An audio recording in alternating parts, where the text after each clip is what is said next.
Our first guest tonight is one of the leaders of the BYU football team and the top receiver in 3 seasons with the Cougars. He has 116 receptions for 1,784 yards and 12 touchdowns.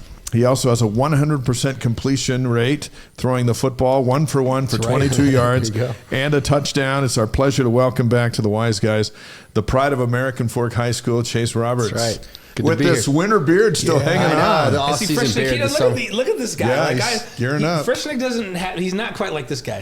So no, he's better. He's better. I have to tell you, at the Fan Fest, I sat down next to Spencer, and Spencer goes, "Hey, the muscular Blaine Fowler," and Kalani was sitting there, and Kalani goes, "Well, what am I?" And then we go, "Well, what do you want to be?" And he said, "Can I be the stocky?" So we go, "Yeah, you can be the stocky." Definitely guy. stocky. Yeah, there you go. That's a good word. Kalani wanted to be stocky. Chase, how you doing? Good. It's good Doing to have great. you Yeah, here. good to be here. Good to be back. I remember it was a couple years ago, right? Freshman year that I came on this. We've been here. It's good to be back. And nice little setup. A lot of questions for you. So you threw that lone touchdown to Jaron Hall as a freshman against Baylor. In the same game, you caught your first touchdown pass. That's right. You had your first 100-yard receiving game. You won the game 26-20 in overtime. Baylor was number 9. So when you tell your kids about your playing days, do you just start with that game? That's probably what I'll start with, yeah. Yeah, that was my favorite. I mean, that was kind of what jump-started. It was my first game ever at LaVell Edwards Stadium playing on that field. So to have a game like that and to beat a really highly ranked team, it definitely was super memorable and probably the most memorable game of my career. You made some spectacular catches, and we're going to talk about your favorite touchdowns later. Yeah. But that toe toucher just before halftime for your first one, that was pretty special. Thank you. That was a fun one. So, it was a blast. And so that was you played a huge role in that game. Was that the first time in a home game you'd run out of the tunnel too? Or So everything. Oh my goodness. First time I suited up, first game. Oh man. Yeah. Yeah, that was you never can forget that, right? Oh no. Yeah, no. It was pretty miraculous. It was something I'll never forget for sure. Alamo Bowl, you bang up your shoulder and your night's done early. Yeah. How's your shoulder tonight? Great. I can do everything. I've been catching. We went down to California this past week, and we were running all the routes from the route tree and doing all the things that I'll be doing in the fall. So I know you were bummed out having to kind of sit out spring drills. I mean, you were out there, but you just weren't taking shots. Of course. It was also nice. I mean, it's my 4th spring ball. So to rest a little bit, to coach up the guys, and to obviously it's hard. You want to be out there and make plays, and that's the best way to help your team. We saw you out there though, and you were running some routes and doing work and working on the side. Like, so what did you feel you got done in spring ball? Even though you couldn't participate in contact drills, what did you get done in spring ball personally? I think the biggest thing was making sure that our room is ready. And we're playing together. We have the playbook down, and we're confident when we step on the field in the fall that everyone's going to be on the same page. And it's hard when you guys aren't on the same page and you have everyone running around. And I feel like we were able to get those kinks out and everything during spring ball, and I was able to coach up and see everything from Jake's perspective as a quarterback and look at more blitzes and different things like that and step my game up that way. As I kind of look at the field and slow the game down more as I'm a senior this year, and that's the goal. And I think spring ball was really beneficial in that sense of slowing the game down, reading the pressures, different, odd front, even front, coverages, stuff like that. And for people, they're just, why does that matter? Why does it matter for you to understand where the blitzes are coming? To almost be like a quarterback and go, this is where this is coming from, so Jake's going to have to do this. Why does that matter for you to understand that? It's just taking it to that next level. You hear a lot of NFL guys, like that's why they're so good is there's a lot of great athletes, but when you can take it to that next level and, all right, there's a Sam Fire coming in. That means that I'm one-on-one with this guy, and the safeties actually cheated more over there. Like I'm one-on-one. I'm going to look quick, like the pressure's coming. Stuff like that, taking it to the next level that I need to speed up my route, and then I'm going to be more open for Jake. Stuff like that to where just takes it to the next level, and Jake feels more confident throwing me the ball. I'm going to know where to be at the right time, stuff like that. So when you separate your shoulder in a game just by landing funny, and you're bummed out because it's the Alamo Bowl, and, of course, and you're ready to roll in that game, how can you test it? Will it really be the first week of fall camp where someone can kind of hit me. tackle you and you know, or can you find out earlier? We have a great squad of trainers and sports scientists that I'm going to be doing these different machines that really jerk my arm, that really kind of simulate that hitting motion. I'm going to be falling on stuff and doing things before we get the pads on. So I'm going to be fully confident going in and going full speed once fall camp starts, diving for a ball or hitting someone, lowering my shoulder.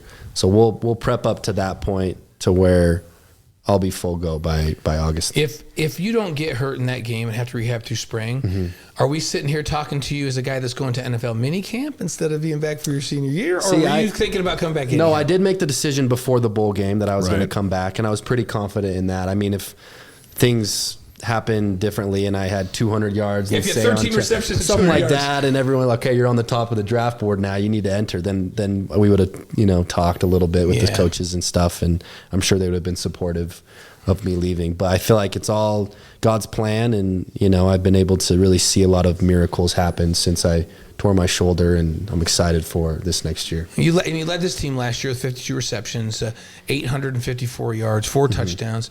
So what do you need to improve in your game this year? Like, what do you want to see out of yourself that moves you up that draft board and gets you where you want to be in the next level after this next football season? Yeah, I think it's keep doing what I'm doing, but taking it to the next level in making those big time plays, in kind of being versatile all over the field, taking a little more jet sweeps and doing little screens and kind of being all over the field, getting those deep balls where I show my speed, one-on-one routes, where we're ISOing me to a single side and being able to go up and get it or work the guy, yards after catch, being quick out of the breaks. There's a lot of things, obviously, that I want to work on, but I think it's just taking it to that next level of being the guy and being that go-to that makes plays in big-time moments.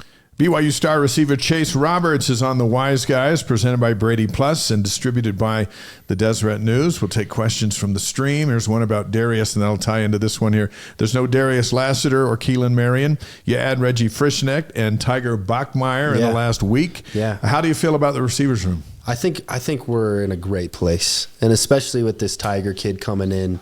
I was able to talk with him for a while, as we're trying to get him to come, and he's a nerd when it comes to being a wide receiver in football and statistics and different things like that, which is a great thing. So I think he's going to add a lot of drive to the receiver room, and where he's so focused on the little things.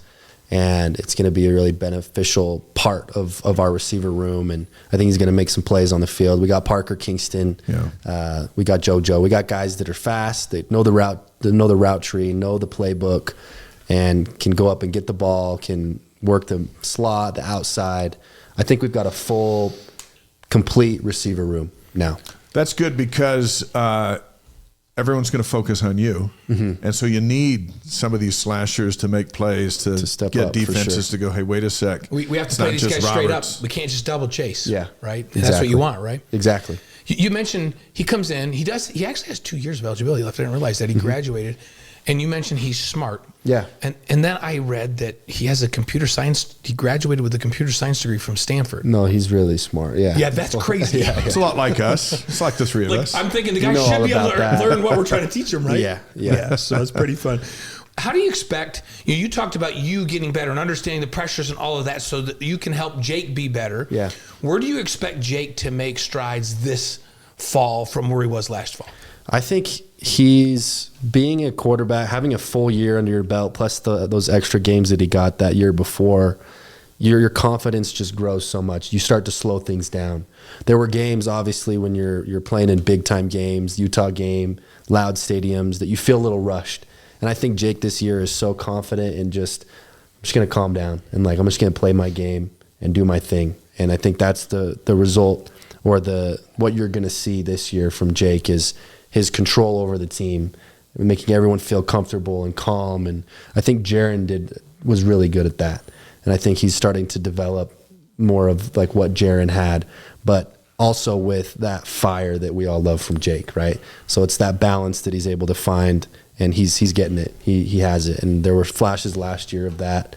And it comes when big time moments happen and you make big time plays. And he did that. And I think we're going to see a lot more of those this year. What's the month of May like for a senior football player? Yeah. It's nice. Does time stand still? What? Yeah, so no more school. I just graduated, which is awesome. Congratulations. Thank you. And so we're actually going to Israel in a couple days, which will be awesome. And we just got back from California, so there's a lot of traveling. We trained there in California with Jake and a bunch of other receivers and the other quarterbacks as well, and that was a blast. Just bonding, getting, there's a lot of that goes on, I guess, in May and throughout the summer. And then Israel will be amazing. Now, is that a football trip? It's a football trip. What's going on with that? So it's called Athletes for Israel. Okay. And they invite a team every year. And they wanted the BYU Cougars to come. Yeah. And what are you going to do? Having Jake makes it, I would think. Exactly. Would we not be the obvious choice to go exactly, why we were chosen, because Jake. How cool is that, though? Thanks to him, we all get to go to Israel, and it's going to be a blast. Are you doing camps over there? What do you do?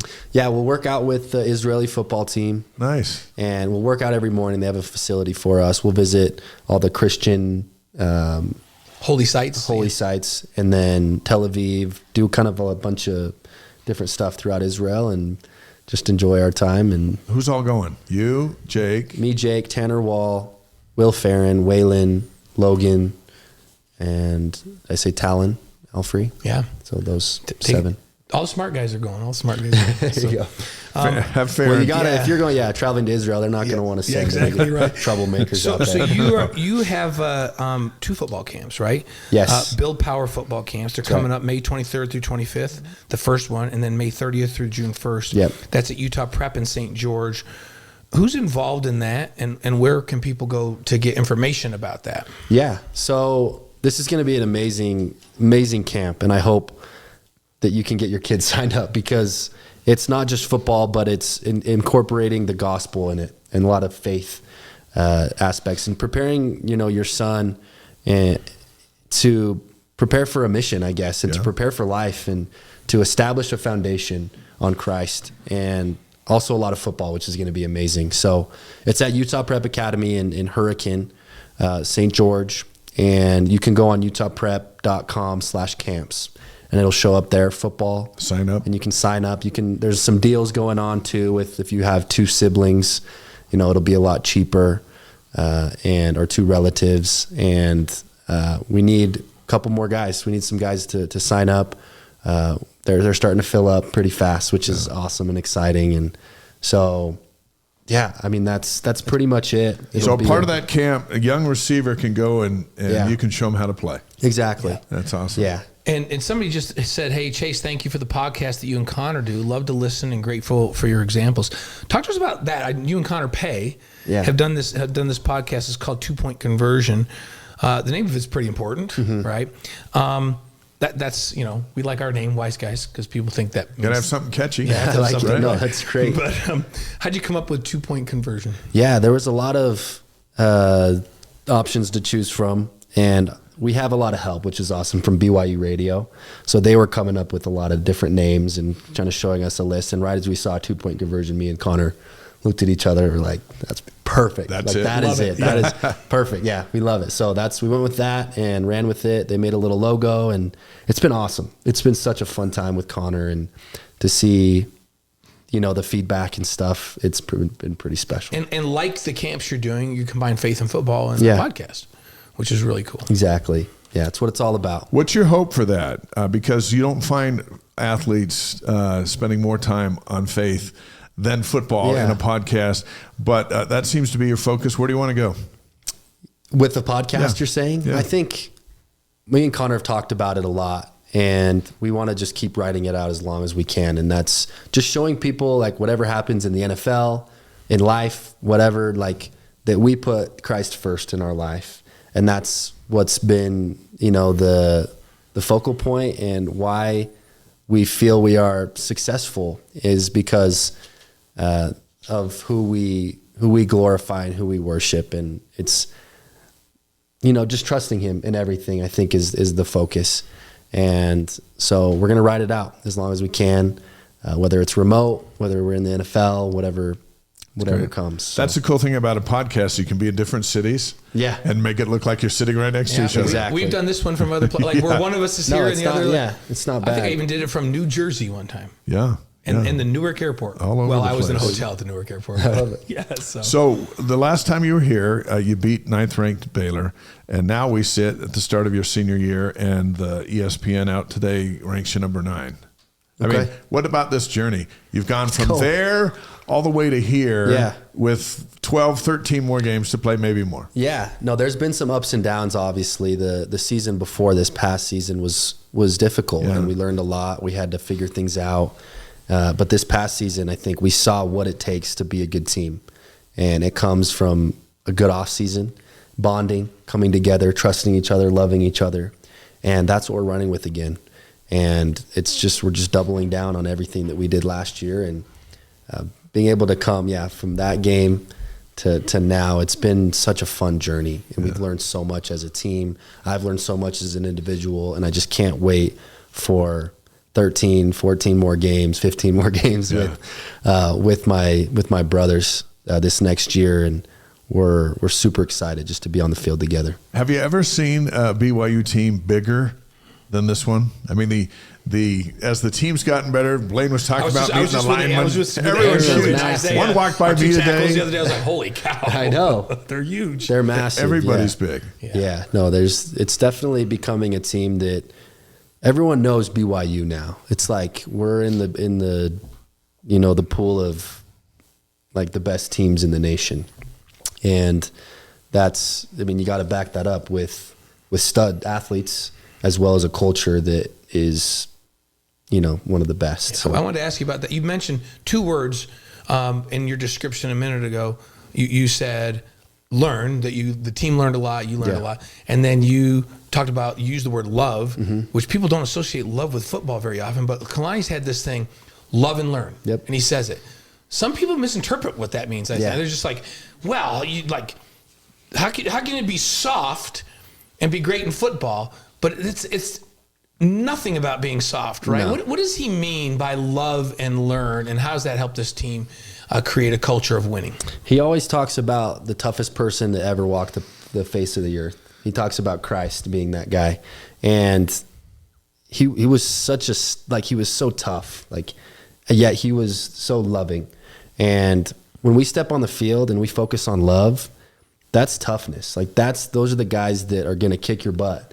But then we help you up. You know what I mean? People misinterpret soft and weak, but when you look at the stories of Christ and when he turns his cheek, that's tough.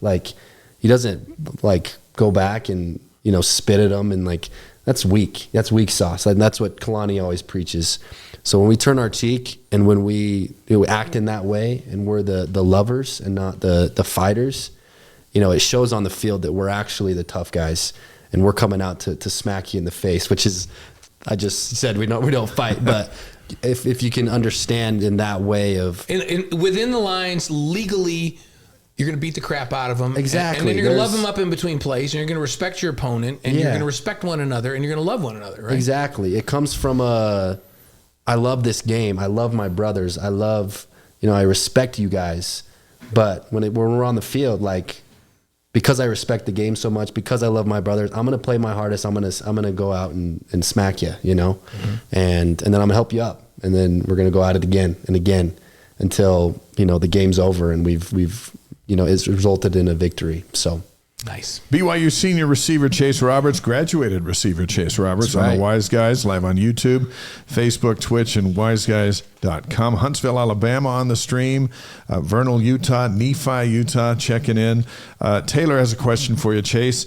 How are we feeling about the tight ends room? Not every pass goes to the wide R's, and we've got some nice additions. What do you think? Dude, we've got some studs, and I just took a kid on a visit. His name's Kean. The Need kid? Yeah. He's a monster, huh? Monster. Probably 270. Yeah. And can run. Just a stud. So I'm super excited. I mean, we were just out in California with Carson Ryan, and he looked great. So I'm just super excited for the tight ends and what they're going to do. We're going to have a lot of weapons on the field. So It's fun. The more we can have on the field, the better. And a healthy LJ, which you didn't have at the start of last season, that's a big difference maker too. Because once he came on, he changed things for everybody. He's a stud. You should see him work in the off season. Like, that dude is a workhorse. So he'll be at the facility every day, all morning. We're working out together, and then he'll even stay after I leave. He'll be there before I get there. So. And he stayed healthy in spring ball, which he did not do last year, which slowed his progress. Yeah. Sione Amoa's healthy. Yep. Pokai's healthy. Like this is a running back room that's got some guys that will dish out some punishment along with, make some people miss, right? Yeah. Yeah. As you add up all these different position rooms that we're talking about, like, you put them all together, like, we're gonna have a good team. We just need to play together and love each other. I better say Enoch's name or I'll get in trouble from Enoch Nalahini. Enoch's So a stud I'm trying to too. remember all the running backs, but all of those guys are very capable. Yes. It's a deep offense. It's going to be really fun. Amazing. 5 questions for Chase Roberts before we get him out of here tonight. Presented by Strategy Square. Give your company's social media presence a boost with Chantal at strategysquare.co. AJ DeBonsa, Blair True going to join us coming up here on Wise Guys tonight. But this evening, for the next couple of minutes, Chase's 5 favorite touchdowns at BYU. Do you have 12? We've researched them all. We've researched the 12. And we're going to go 5 to 1, which means you're going to have to leave some meaningful ones out. But I know you had a chance to think about it. I did. And Blaine, lead us through. Yeah, so let's start with 5. Your 5th favorite. Let's start with that one. My 5th favorite, I'm going to say the UCF game. Really? I had that one really high. Okay. Okay, go ahead. No, UCF, it was a long one, and I got to kind of break free. I love those ones where I get to break free and run, and it was fun being in Florida. I think, making a move on the safety, being able to break a tackle and take it for a touchdown, that was definitely up there. Hey, there was 27 seconds left 62 in the second yards, quarter. 62 27 yards. seconds left before right at the halftime. Yeah. And you take a 17-6 lead. That was a game That's changer. number 5. That's number 5. Yeah. Wow, I can't wait for 4, 3, 2, and 1. I think, well, when you're playing in, like, the atmosphere, like, you got to put yourself in my shoes and, like, the feelings, like, it's about the feels. It's different. We were all in your shoes running 62 yards. There you go. I was like, if I was on the field, I would have been like Kalani running beside you. Right? Okay, so UCF. I like that. Number 4. Number 4 would be the Cincinnati. Mm-hmm. That was another, I think, 60-yard touchdown.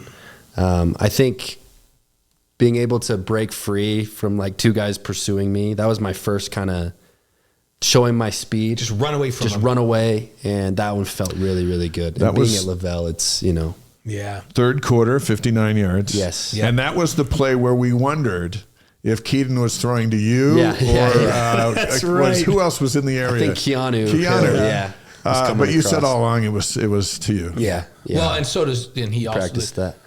That's also The only person who said it was Keanu himself. Right. He Keanu's like, thought it it was was for going me. to him. It was Chase for me. stepped in front. Yeah. So But okay, that's that great. was there was a drama there because it was still a tight game. Yes. And then just the scramble. I think Keaton got nailed after he threw the ball, He did. and the next thing you know, you're down there with the cannon. Everything's going nuts. It was a blast. Yeah. I love being in LaVell, so it's hard to beat. Yes. Yeah. Okay. So number 3.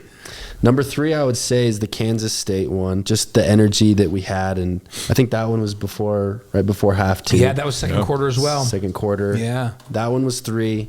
Just the energy of the stadium and what was happening. You took in a that moment. 17-7 lead, Yeah. and that was part of that whole few minutes of just a barrage that you guys Exactly. had with, right? Yeah. So that feeling in the crowd. Whew. And that was weird because up until that last minute, you can get anything going on offense.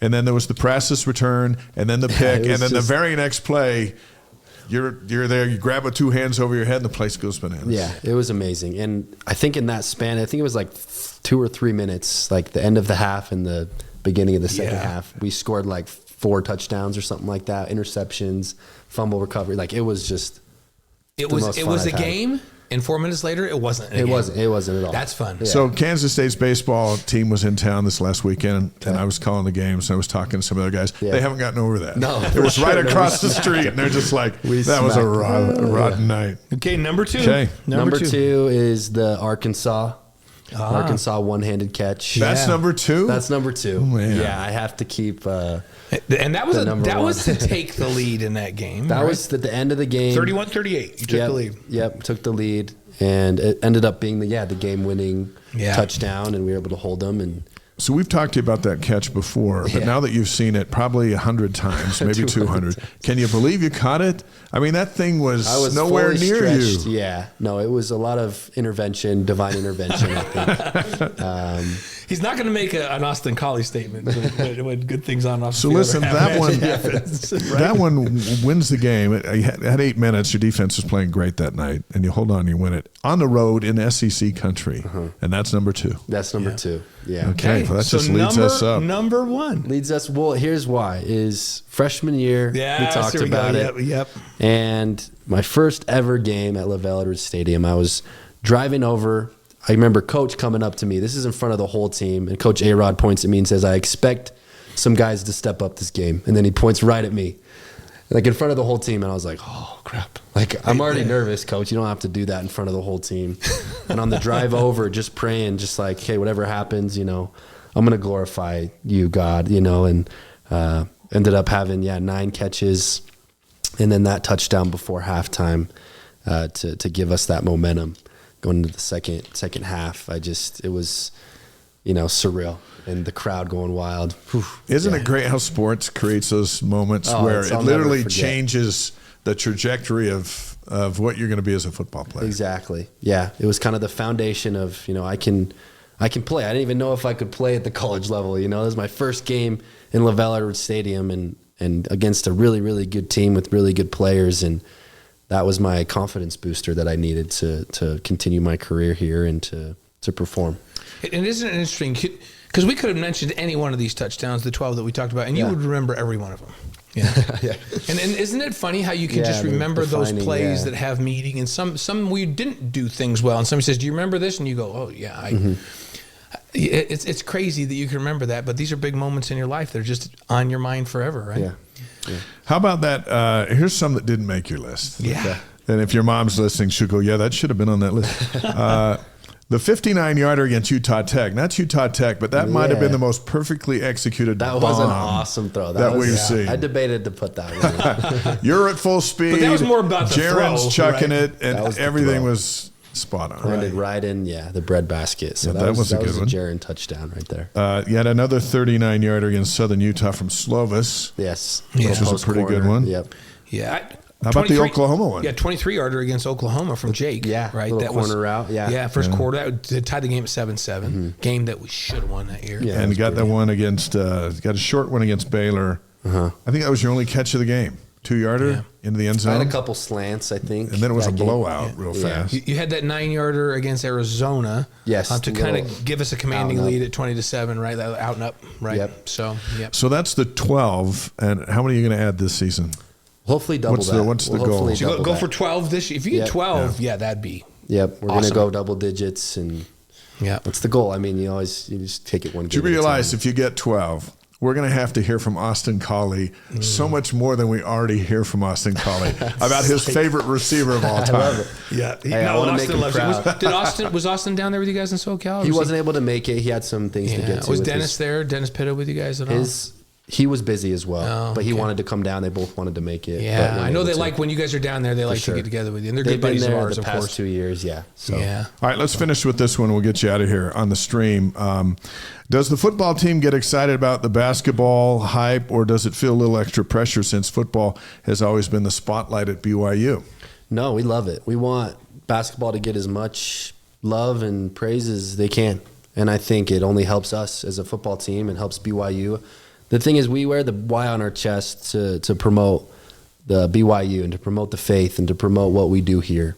And as long as that's being promoted in a good way, and the basketball team's doing their thing, football team's doing their thing, we want the swim team to do. You know what I mean? We want volleyball. We don't care. Like, we want all of our teams to be the best that they can be, so that we can promote the brand, which is love and learn, which is Jesus Christ, and that's the main goal. So We love it. So when We want them AJ to- gets here, you don't want us to tell him that Chase said he could post you up whenever he wants. Yes. You would dunk on. I would. Yeah, I would take him. You'd take I would him. take him. Yeah. Yeah, it'd be a You'd take him. close match. Maybe- but But then Maybe out to lunch. After he dunked and hung over him and came down, he would help him up. exactly.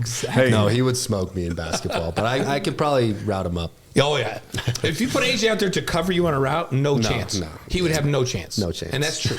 We've That's enjoyed your career. We're looking forward to the grand finale. Thank you Yeah. so much for being here tonight. Of course. Thanks for having me. The great Blessed. Chase Roberts here on the Wise Guys. And for more information on his upcoming football camps, utahprep.com/sports. And you can find the 2 Point Conversion podcast wherever you get your podcasts, right next to the Wise Guys Yep, podcast. absolutely. Somewhere on there. Yeah, so- And hey, good luck in Israel. Thank you. Safe Yeah, travels. What a great opportunity. We want you back before the season so we can recap all of your summer global excursions. Love that. All right. Love that. Great. I'm gonna have to come throw some in the fall because if I'm gonna keep having to play in this alumni game, I'm gonna have to like stay You in gotta better practice. shape. Yeah, yeah. So I'll come throw some to you. There you go. I love it. Thanks, Chase. Chase. Thank you. All right, to see you, that's brother. Chase Roberts. Let's go over.